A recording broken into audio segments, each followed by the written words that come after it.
Hello, good morning. શું કરતા હતા આપણે? સંબંધ અને વિધેય, એનો સંબંધ પૂરો થયો, બરાબર.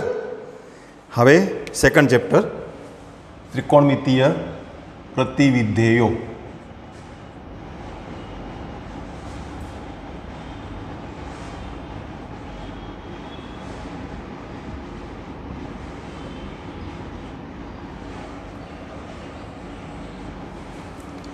આપણે લાસ્ટ ટાઈમ થોડીક વાત કરી હતી ને પ્રતિવિધેય વિશે. વિધેય એક એકને વ્યાપ્ત હોય તો જ પ્રતિવિધેય મળે.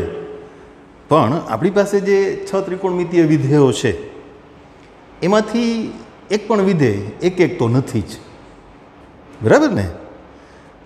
આવર્તી વિધેય હોય ને, આવર્તી એટલે મૂલ્યોનું પુનરાવર્તન, એ કોઈ દિવસ એક થાય જ નહીં. એક હોય આવર્તી ના હોય ને આવર્તી હોય એક ના હોય. એમ વ્યાપ્તની જે વાત છે તો ટેન અને કોટ એ બે વિધેય એવા છે કે એમાં વિસ્તાર ગણ અને સહપ્રદેશ ગણ સમાન છે.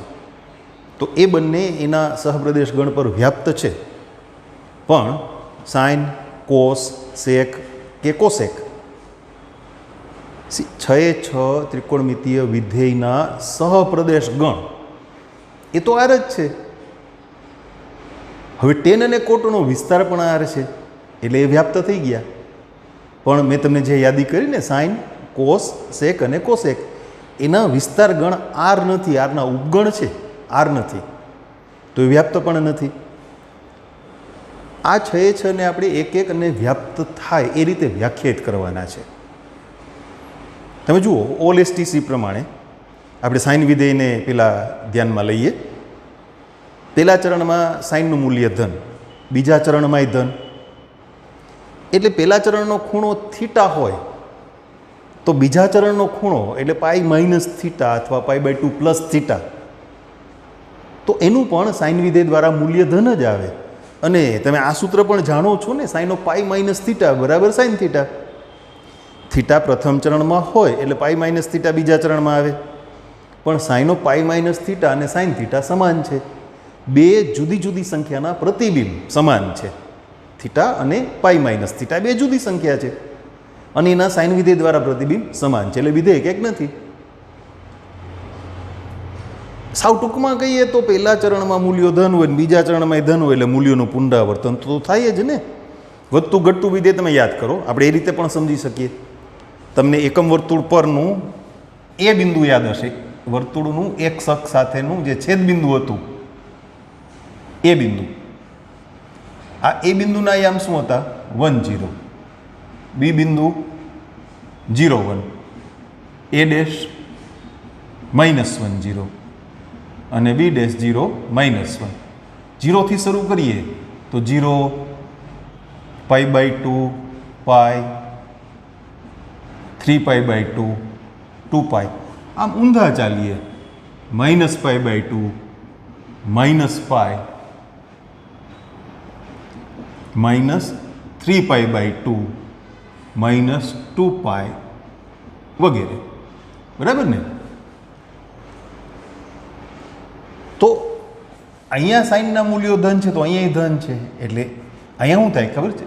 0 થી વધીને 1 થાય સાઇનનું મૂલ્ય. એટલે તો પ્રથમ ચરણમાં સાઇન વધતું વિધેય છે, પણ બીજા ચરણમાં પાછા એ 1 માંથી ઘટીને 0 થાય એટલે ઘટતું વિધેય થયું. અહીંયા 0 અને 1 વચ્ચેની કિંમતો છે, એમ અહીંયા પણ 0 અને 1 વચ્ચેની કિંમતો છે. અને એટલે જ તો સાઇન થીટા અને સાઇન પાઈ માઇનસ થીટા સમાન છે.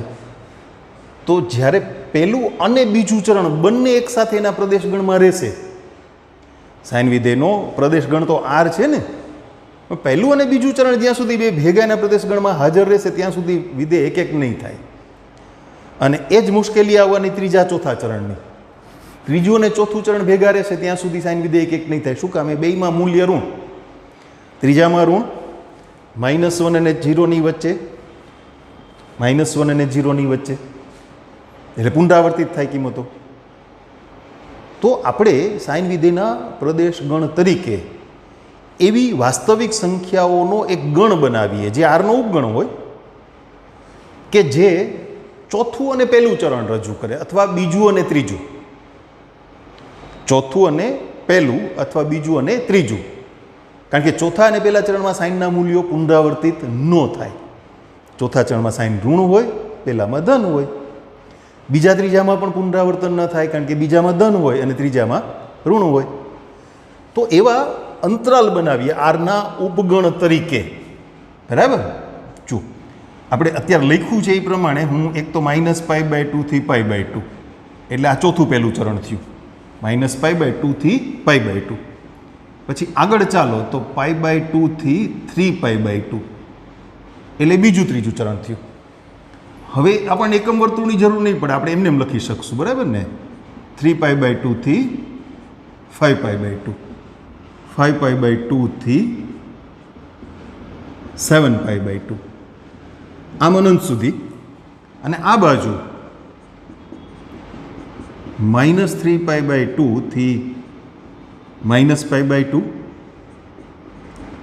-5π/2 થી -3π/2, આમ પણ અનંત સુધી. તો આ પ્રત્યેક અંતરાલ કાં ચોથું પહેલું ચરણ રજૂ કરે અને કાં બીજું ત્રીજું. આ કેટલામું? ચોથું પહેલું. કંઈક સંકેત આપીએ, ચાલો ને. ચોથું પહેલુંમાં રાઈટ કરીએ. આ ચોથું પહેલું, આ બીજું ત્રીજું. એને રોંગ, એટલે ખોટું નથી, અલગ પાડીએ છીએ. ચોથું પહેલું ચરણવાળા અંતરાલ અને બીજું ત્રીજું ચરણવાળા અંતરાલ. 3π/2 થી 5π/2, એટલે પાછું ચોથું પહેલું. તો આની પહેલાં ચોકડી, રાઈટ, આમ. એટલે આ બધા અંતરાલો એવા છે કે જેમાંથી કોઈ પણને તમે સાઇન વિધેયના પ્રદેશગણ તરીકે વિચારો તો સાઇન વિધેયના મૂલ્યો પુનરાવર્તિત નહીં થાય. એ ગણ પર, એ અંતરાલ પર વ્યાખ્યાયિત સાઇન વિધેય એક એક થશે. આ તો જાજા થઈ ગયા, અનંત થઈ ગયા. કોકને વડોપ્રધાન બનાવવું પડશે ને. ચાઇના રે વાટાઘાટ કરવી હોય તો કે આખો ભારત દેશ તો ઉમટી પડે એમ ના હાલે ને. બરાબર ને? એટલે આપણે કોકને નરેન્દ્ર મોદી તો બનાવવા પડે ને. હા, એ ગણિત શાસ્ત્રીએ નક્કી કર્યું છે, તમારે એક મારે નક્કી કરવાનું નથી. એને મુખ્ય કિંમતવાળી શાખા, ઘણી બધી શાખા બનાવી ને આપણે, ડાળીઓ, વિભાગ. શાખા એટલે વિભાગ. આરને અલગ અલગ વિભાગમાં આપણે વિભાજિત કરી દીધો, અંતરાલ બનાવ્યા. અને એ પ્રત્યેક અંતરાલ પર સાઇન વિધેય એક એક છે. તો તમે ચોક્કસ વાત રજૂ ના કરો તો દાખલો ગણતા હો ત્યારે મુશ્કેલી થાય ને. ઘણી વખત એવો દાખલો આવે છે કે આ પ્રમાણેનું ઉદાહરણ આપો, તો આપણે વાત કરીએ છીએ કે ના, એ એક્ઝામ પોઈન્ટ ઓફ વ્યૂ એ નકામું છે, પરીક્ષાની દ્રષ્ટિએ નકામું છે. શું કામે? કેટલા બધા ઉદાહરણ આપી શકાતા હોય ને, કેટલી બધી વાતો કરી શકાતી હોય, બધા અલગ અલગ વિચાર ધરાવતા હોય. એમ અહીંયા આટલી બધી બાબતો, આ તો અનંત સુધી છે. મેં લખ્યા છે 4 અને 6, પણ આ તો બંને બાજુ અનંત સુધી વિસ્તરેલા છે. વ્યાપક રીતે 2k - 1 × π/2 થી 2k + 1 × π/2 આવો અંતરાલ થાય. k belongs to z. તો એ બધામાંથી સંવૃત અંતરાલ -π/2 થી π/2 ને મુખ્ય કિંમતવાળી શાખા તરીકે ઓળખશું, અથવા આપણે એને સાઇન વિધેયનો મર્યાદિત પ્રદેશગણ. પ્રદેશગણ નથી, પ્રદેશગણ તો આર છે. પ્રદેશગણને મર્યાદિત કરીએ છીએ, જેથી કરીને વિધેય એક એક થાય. એટલે એને મુખ્ય કિંમતવાળી શાખા અથવા મર્યાદિત પ્રદેશગણ એવા નામથી ઓળખશું. અને તમને વિધેયના ચેપ્ટરનો અનુભવ છે, મેં તમને લાસ્ટ ટાઈમ વાત કરી હતી. વિધેયના વિસ્તારને તમે સહપ્રદેશગણની જગ્યાએ મૂકી દો એટલે વિધેય વ્યાપ્ત થઈ જાય. વિધેયના ઘણા દાખલામાં એવું આવતું હતું ને, સહપ્રદેશગણની જગ્યાએ શું લખ્યું હોય? એફનો વિસ્તાર. અથવા કોઈ ગણ નામ આપી દીધું, એસ. ગણને નામ આપી દી એસ. અને એસ શું? તો કે વિસ્તારથી મળતો ગણ, વિસ્તાર ગણ. હવે સાઇન વિધેયનો વિસ્તાર ગણ શું છે? તો કે સંવૃત અંતરાલ -1 થી 1. તો એને તમે સહપ્રદેશ ગણની જગ્યાએ મૂકી દો. એટલે આફ્ટર ઓલ આ બધી ચર્ચાને અંતે આવું થયું કે સાઇન જે ઓરિજિનલી આરથી આરનું વિધેય છે, જે ખરેખર એક એક નથી, વ્યાપ્તય નથી, તો એના બદલે તમે એના પ્રદેશ ગણની જગ્યાએ સંવૃત અંતરાલ -π/2 થી π/2 અને સહપ્રદેશ ગણની જગ્યાએ સંવૃત અંતરાલ -1 થી 1 આમ લખી દો. એટલે આ વિધેય એક એક અને વ્યાપ્ત થઈ ગયું. તો એનું પ્રતિવિધેય મળે. પ્રતિવિધેય લખતા તો આપણને આવડે છે ને, સંકેતમાં તો સાઇન ઇનવર્સ. એફ એ થી બીનું વિધેય હોય તો પ્રતિવિધેય બી થી એ થાય ને.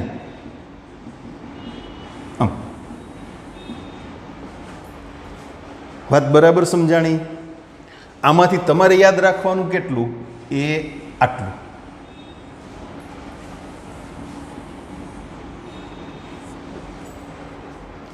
પણ આ વસ્તુ ધ્યાન રાખજો, ચોથું પહેલું ચરણ રજૂ કરે કે બીજું ત્રીજું ચરણ રજૂ કરે એવા પ્રત્યેક અંતરાલ પર સાઇન વિધેય એક એક છે. હું એટલા માટે કહું છું, ક્યાંક ખાલી જગ્યામાં MCQમાં આવો પ્રશ્ન મૂકી દઈએ, સાઇન વિધેય ખાલી જગ્યા અંતરાલ પર એક એક છે. પછી તમને જે 4 વિકલ્પ આપ્યા હોય ને એ 4 વિકલ્પમાં ખરા વિકલ્પ તરીકે આ ન આપે, અન્ય કોઈ પણ આપે. એનો પ્રશ્ન શું છે? સાઇન વિધેય ખાલી જગ્યા અંતરાલ પર એક એક છે. સાઇન વિધેયની મુખ્ય કિંમતવાળી શાખા શું છે અથવા સાઇન વિધેયનો મર્યાદિત પ્રદેશગણ શું છે એમ પ્રશ્ન નથી. સાઇન વિધેય ખાલી જગ્યા અંતરાલ પર એક એક છે. તો તમારે વિકલ્પમાંથી એવો અંતરાલ પસંદ કરવાનો છે જે કાં તો ચોથું અને પહેલું ચરણ રજૂ કરે અથવા બીજું અને ત્રીજું ચરણ રજૂ કરે, સંવૃત અંતરાલ. આ વાત બાકીના બધા વિધેયને લાગુ પડશે. એટલે આપણે બધાયની માંડીને વાર્તા નહીં કરીએ. દરેક માટે પ્રદેશગણને મર્યાદિત કરશું, મુખ્ય કિંમતવાળી શાખા, સહપ્રદેશગણની જગ્યાએ એનો વિસ્તાર ગણ મૂકશું. એટલે એ વિધેય એક એક અને વ્યાપ્ત થઈ જશે. બરાબર ને?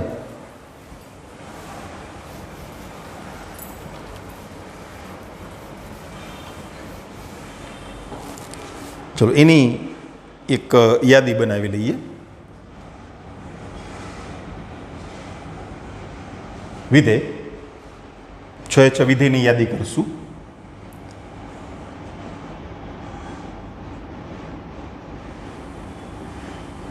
મુખ્ય કિંમતવાળી શાખા અથવા મર્યાદિત પ્રદેશગણ. અને અહીંયા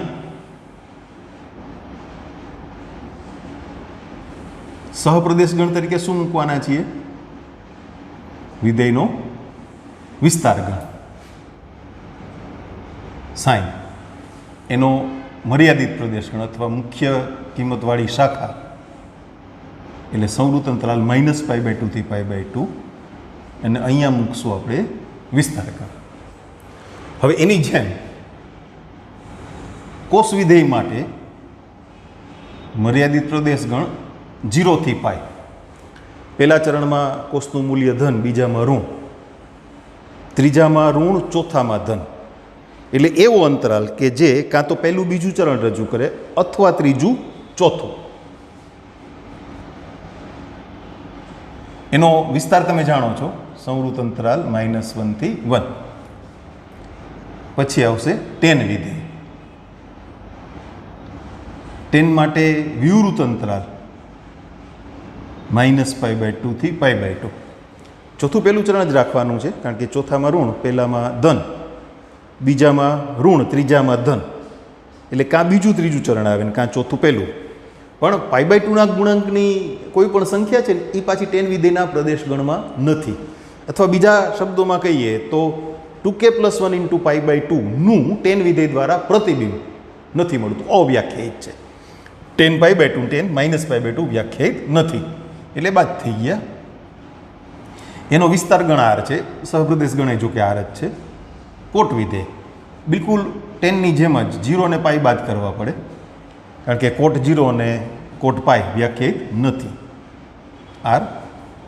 પછી આવશે સેક વિધેય. કોષની જેમ કોષ એક એક થાય તો સેક એક એક થઈ જ જાય ને, વ્યસ્ત છે. પણ π/2 બાદ થશે, કોસ π/2 0 થાય ને, એટલે સેક π/2 વ્યાખ્યાયિત ન થાય. એટલે તમારે π/2 બાદ કરવા પડશે આમાંથી. અને યાદ છે તમને સેકનો વિસ્તાર શું હતો? R - વિવૃત અંતરાલ -1 થી 1. કોસેક સાઇનની જેમ, પણ એમાંય તમારે -π/2 અને π/2 ની વચ્ચે જે 0 આવી જાય છે ને એ બાદ કરવા પડશે. સાઇન 0 0 થાય ને એટલે કોસેક 0 અવ્યાખ્યાયિત થઈ જાય. તો આ થઈ ગયા બધા વિધેયના મર્યાદિત પ્રદેશગણ અથવા મુખ્ય કિંમતવાળી શાખાઓ અને એના વિસ્તારગણ જે સહપ્રદેશગણની જગ્યાએ મુકાયેલા એ સહપ્રદેશગણ જ છે. તો પછી સાઇન ઇનવર્સ. હવે અહીંયા આવું કોષ્ટક નહીં બનાવીએ, યાદી કરી લઈએ. એક યાદી તો બનાવી નાખીએ. સાઇન ઇનવર્સ છે તો એનો પ્રદેશગણ શું થયો? તો કે સંવૃત અંતરાલ -1 થી 1 થી સંવૃત અંતરાલ -π/2 થી π/2. પછી કોસ ઇનવર્સ.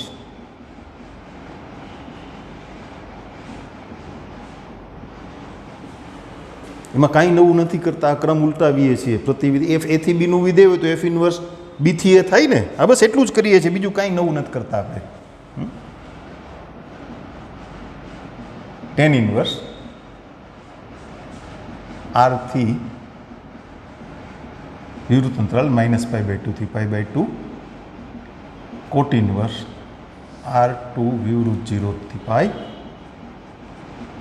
સેક ઇનવર્સ R માઇનસ વિવૃત અંતરાલ -1 થી 1 થી સંવૃત 0 થી π -π/2. અને કોસેક ઇનવર્સ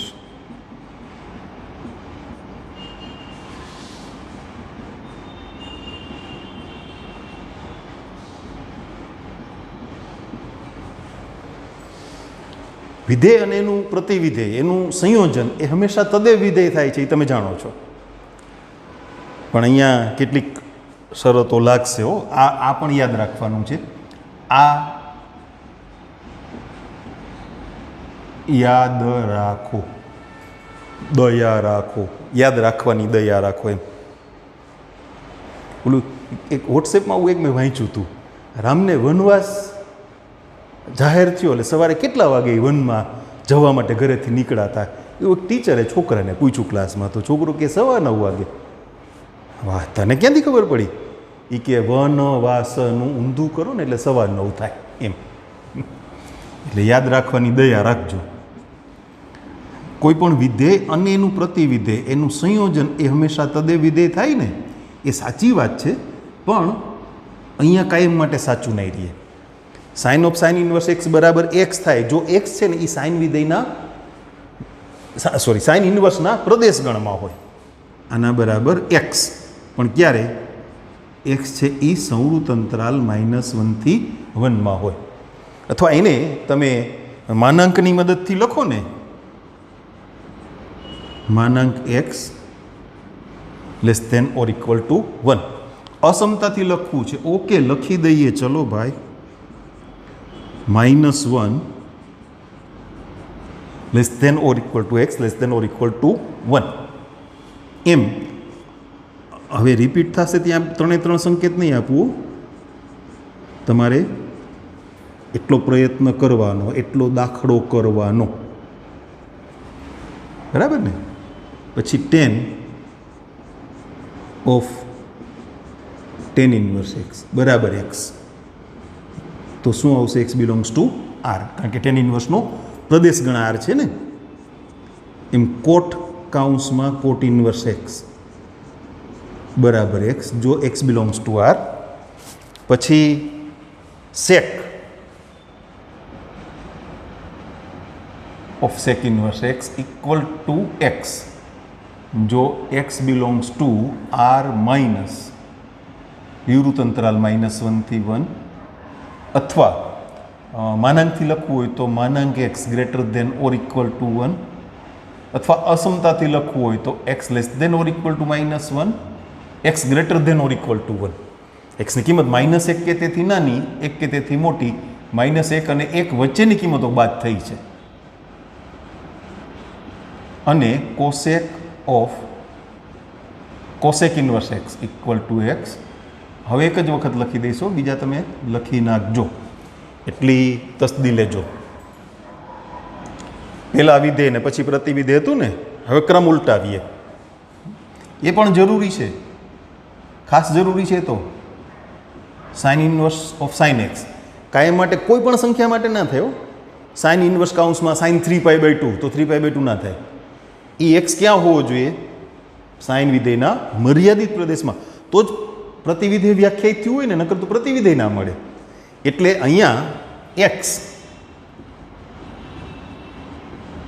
એ સંવૃત અંતરાલ -π/2 થી π/2 માં હોવા જોઈએ, અથવા માનાંક x less than or equal to π/2, અથવા -π/2 less than or equal to x less than or equal to π/2. કોષમાં નહીં લખી દો, તમે લખશો ને x બિલોંગ્સ ટુ 0 થી π. એમાં માનાંકથી લખવાની કંઈ જરૂર નથી, કારણ કે બધી ધન કિંમતો છે. અસમતાથી તમે હાલોનું લખી નાખું, તમે પાછા ગોટાળો કરશો. અસમતાથી લખી શકો, માનાંકથી ધન કિંમતોમાં માન શું લખવાનું હોય? હા, બરાબર. પછી tan inverse of tan x. તો x ક્યાં હોવા જોઈએ? વિવૃત અંતરાલ -π/2 થી π/2 માં, અથવા માનાંક x લેસ દેન π/2, અથવા -π/2 less than x less than π/2. એ tan inverse of tan x ની વાત થઈ. હજી બાકી છે 3. આ બાજુ લખીએ, ચાલો.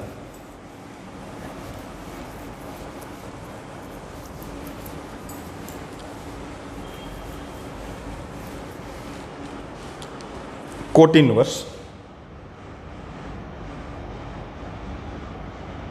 કોટ x બરાબર x. x ક્યાં હોય?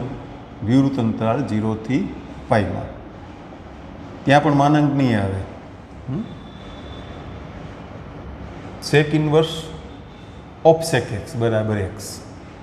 તો x ક્યાં છે? સંવૃત 0 થી π -π/2. અને cosec inverse of cosec x. તો x ની કિંમત સંવૃત -π/2 થી π/2 -0. આનું તમે બરાબર અધ્યયન કરો, પછી દાખલા શરૂ કરીએ. આનો ઉપયોગ આવશે બધાનો. બરાબર, ઓકે.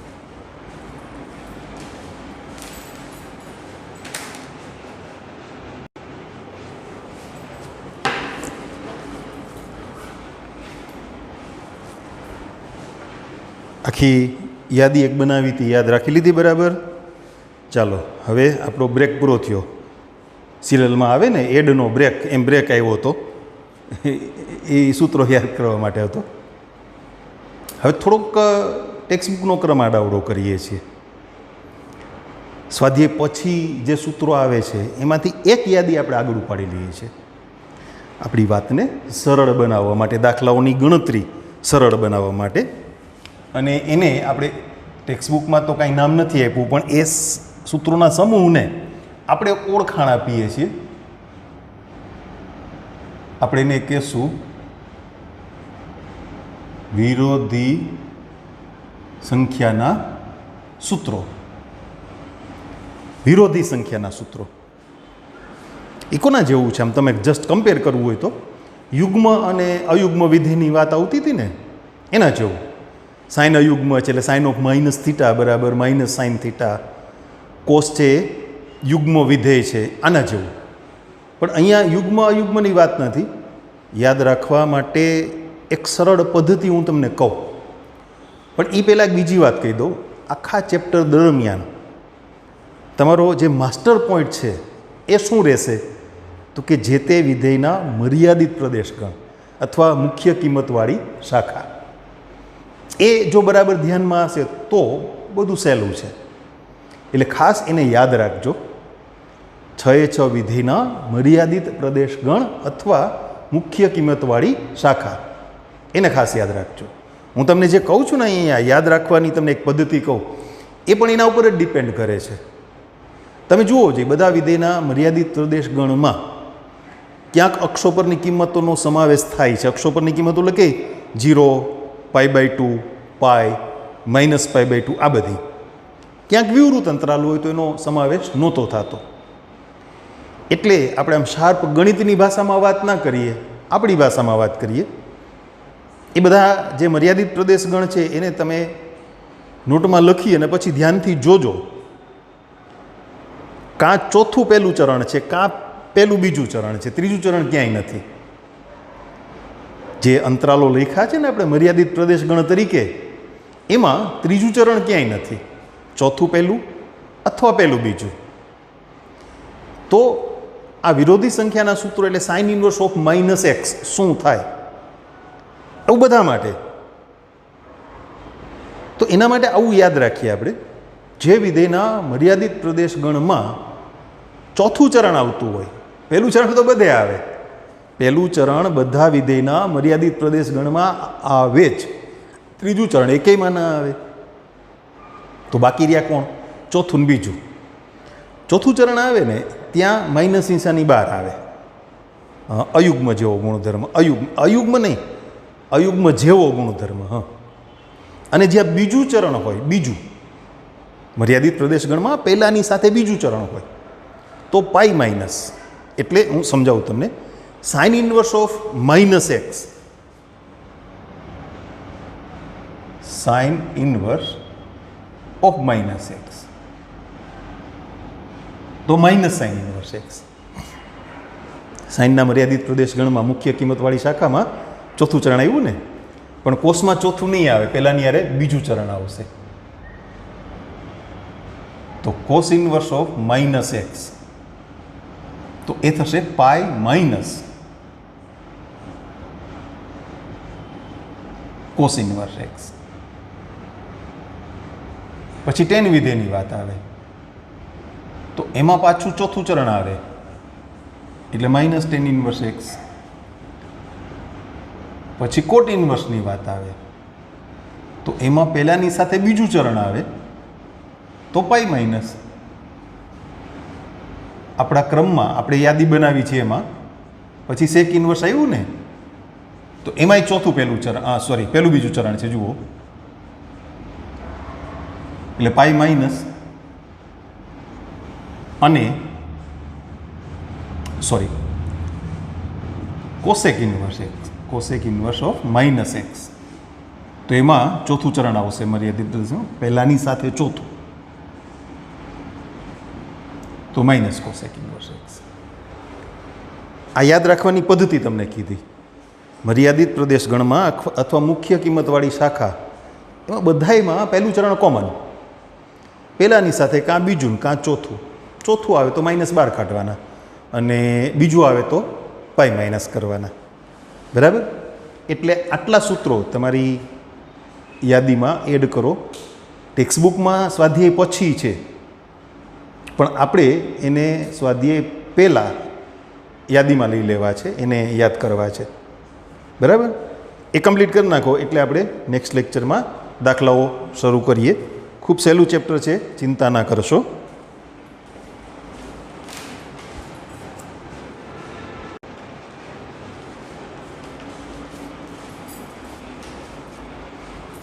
થઈ ગયા ને સૂત્રો પાકા છોકરાઓ? તો દાખલા ગણી નાખશું. કોષ્ટક, મૂલ્યોનું કોષ્ટક ભૂલી ગયા હો તો અત્યારે બાજુમાં રાખજો, પછી પાકું કરી લેજો. એક્ઝામમાં કોઈ ભેગું નહીં લઈ જવા દે, હે ને? તમે અત્યાર સુધી ખૂણાને સંગત મૂલ્ય એવું જોતા હતા ને કોષ્ટકમાંથી, હવે ઊંધું છે. મૂલ્યને સંગત ખૂણો 1/√2 છે તો એ કયા ખૂણાનું સાઇન વિધેય દ્વારા મૂલ્ય છે એ તમારે કહેવાનું છે. કોનું મૂલ્ય છે? π/4નું. તમે ડાયરેક્ટ લખી શકો, તમે આવું પણ કરી શકો, 1/√2ની જગ્યાએ π/4 મૂકી દો, જવાબ π/4. હેલું છે, હાવ હેલું છે. અને મૂલ્યોવાળું કોષ્ટક તો યાદ જ હોય ને, હવે 10મા ધોરણથી તમે ભણતા આવો છો. પછી છે કોટ ઇન્વર્સ -1/√3.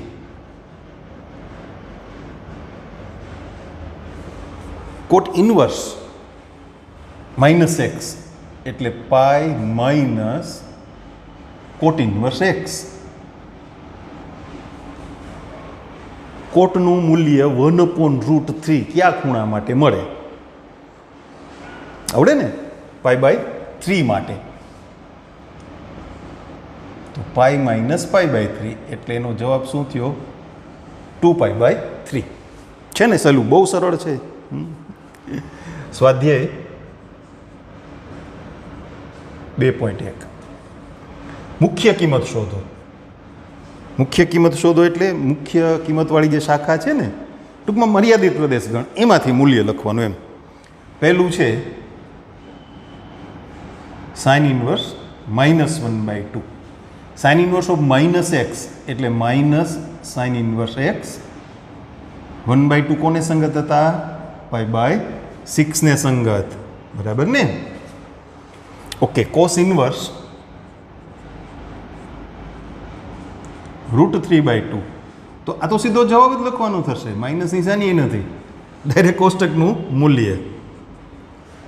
ત્રીજું કોસેક ઇન્વર્સ 2. કોસેક ઇન્વર્સ 2 એટલે સાઇન ઇન્વર્સ 1/2. ના, એવું નથી આવડતું. કાંઈ પણ કોષ્ટક તો આવડે છે ને. એમાં કોસેકનું મૂલ્ય 2 ક્યાં છે? π/6 માટે. બરાબર છે? કોષ્ટકના જ મૂલ્યો આવશે, બહારના નહીં આવે. Don't worry. બહારના આવે તો આપણને આવડે નહીં ને. બહુ તો માઇનસ નિશાની આવશે, એનાથી વિશેષ નહીં. આ પ્રકારના દાખલામાં બહુ તો માઇનસ નિશાની મૂકે. તો એનો ઉકેલ તો કેમ કરવો એ આપણે સમજી લીધું ને. tan ઇન્વર્સ ઓફ -x એટલે માઇનસ tan ઇન્વર્સ x. અને √3 એ π/3 માટે હતા કે નહીં? હા, બરાબર ને? કોષ્ટક પાછું પાકું થઈ જશે, હમણાં ભૂલી ગયા છો ને. પાંચમું cos inverse -1/2. Cos inverse -x બરાબર પાઈ minus cos inverse x. Cos inverse 1/2 એટલે π/3 એટલે એનો જવાબ થયો 2π/3. છઠ્ઠું tan inverse of -1. tan inverse of -x એટલે માઇનસ tan ઇન્વર્સ x. તો માઇનસ tan ઇન્વર્સ 1 અને tan ઇન્વર્સ 1 તમે જાણો છો π/4. સાતમું સેક ઇન્વર્સ 2/√3. સેક થીટાનું મૂલ્ય 2/√3 ક્યાં થાય? તો કે કોસ થીટાનું મૂલ્ય √3/2 થાય ત્યાં. કોસ થીટા √3/2 ક્યાં થાય? હમણાં જ લખ્યા હારીએ π/6. બરાબર ને? એમ તો તમને કોષ્ટક આવડે છે ને? સરસ. કોટ ઇન્વર્સ √3 લખી નાખું સીધો જવાબ. માઇનસ નિશાની તો છે નહીં, કોષ્ટકનું મૂલ્ય સીધું આપવાનું હતું ને. બરાબર ને? નવમું કોસ ઇન્વર્સ -1/√2.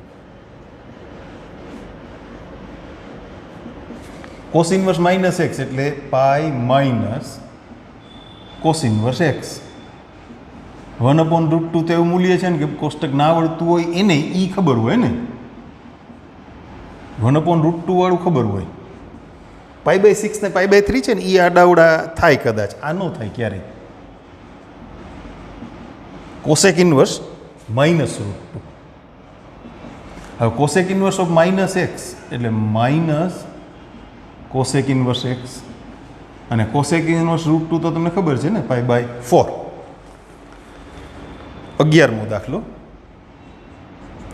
નીચેની અભિવ્યક્તિઓનું મૂલ્ય મેળવો. હાલો, એ અભિવ્યક્તિઓ શું છે લખી નાખીએ ને. પહેલા tan inverse 1 plus cos inverse -1/2 plus sine inverse -1/2. આનું મૂલ્ય મેં તમને હમણાં કીધું ને, કોષ્ટકના જ મૂલ્યો હશે. સંખ્યાઓ કોષ્ટકના મૂલ્યોમાંથી બહારની નહીં હોય. ચિંતા. પહેલું કામ શું કરશું ખબર છે? માઇનસ નિશાનીનો નિકાલ કરી દઈએ. એટલે tan inverse 1 cos inverse of minus X એટલે pi minus cos inverse X અને sine inverse of minus X એટલે માઇનસ સાઇન ઇન્વર્સ એક્સ. અચ્છા tan inverse 1 pi by 4 cos inverse 1/2 pi by 3 minus pi by 6 કેટલો લસા થશે 12 બરાબર. 3 pi plus 12 pi minus 4 pi minus 2 pi. અહીંયા 3થી ગુણ્યા, અહીંયા 12થી, અહીંયા 4થી ને અહીંયા 2થી. ઓકે 4 ને 2 6, 6 બાદ થઈ ગયા એટલે 6 ને 3 9, 9 પાઈ બાય 12. 3 તેરી 9 અને 3 ચોક 12. આઈસ્ક્રીમની ચોક 12 નહીં, આ તો આપણે ગુણાકારવાળી વાત કરીએ છીએ. ચોક 12 એટલે ઓલી ખાવાની ચોક 12 આવે અમૂલની કેન્ડી એ નહીં હો ભાઈ. હા એટલે જવાબ શું થયો 3 પાઈ બાય 4. એવી એક બીજી અભિવ્યક્તિ પણ છે, ચાલો એને પણ જોઈ લઈએ. Cos inverse 1/2 plus 2 sine inverse 1/2. આવું કાંઈ સહગુણક આવે ને તો એની ચિંતા નહીં કરવાની, એમને એમ રહેશે, મૂલ્ય મુકાઈ જાય પછી ગુણાઈ જશે. કોસ ઇન્વર્સ 1/2 તમને આવડે છે કેટલા? પાઈ બાય 3 બરાબર ને. સાઇન ઇન્વર્સ 1/2 એ આવડે છે કેટલા? Pi by 6. તો એ થશે pi by 3 plus pi by 3 એટલે કે 2 પાઈ બાય 3. 13મો વિકલ્પવાળો પ્રશ્ન આવી ગયો, કશો વાંધો નહીં. સાઇન ઇન્વર્સ એક્સ બરાબર વાય. તો વાયની કિંમત ક્યાં હોય? સાઇન ઇન્વર્સ દ્વારા એક્સનું પ્રતિબિંબ ક્યાં મળે? તો સાઇન ઇન્વર્સનો પ્રદેશ ગણ શું? સાઇન ઇન્વર્સનો પ્રદેશ ગણ ભૂલી ગયા? જોઈ લ્યો જે યાદી. સંવૃત અંતરાલ -1 થી 1 અને એનો સહપ્રદેશ ગણ શું? સંવૃત અંતરાલ -π/2 થી π/2. એટલે વાય ક્યાં છે? -π/2 અને π/2 ની વચ્ચે. સોરી, સંવૃત અંતરાલ -π/2 થી π/2 એટલે ઇક્વલ ટુ આવે. ટેલી કરી દો, જવાબ કરી દો. હાલો 2.1 માં 13મો દાખલો. આમાં ટેલી શું કરવાનું હોય છોકરા? આ તો ઇઝી ગોઈંગ છે હવે, હે ને? ના ના એવું નહીં, પાકું કરી દઈએ. ચાલો 2.1 13મો દાખલો બી. ડન.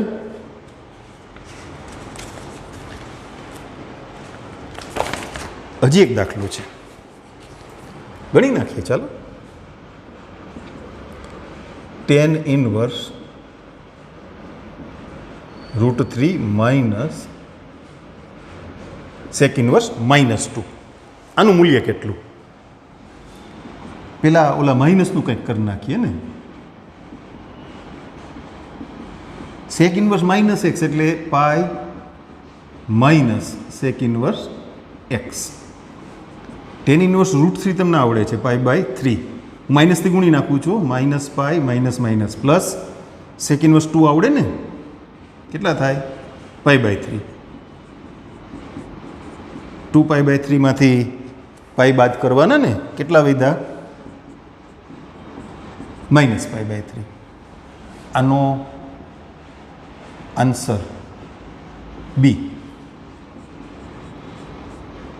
આનો આન્સર બી. બીમાં જ છે ને? યસ. અને પેલામાં એ પણ બી જ હતું. 2.1 ખાતરી તો કરવી પડે ને. બેયમાં બીબી એ એમ બીબી નહીં આવે, બેયમાં બી અને બી એમ. સારું, ચાલો પ્રતિવિધેય માટે ઘણી બધી વાતો કરી. થોડુંક બેકગ્રાઉન્ડ તમે તૈયાર કરી રાખો, થોડાક સૂત્રો આવશે. નાનું ચેપ્ટર છે, ટૂંકું સાવ સરળ છે, પતી જશે ઇઝીલી, હે ને?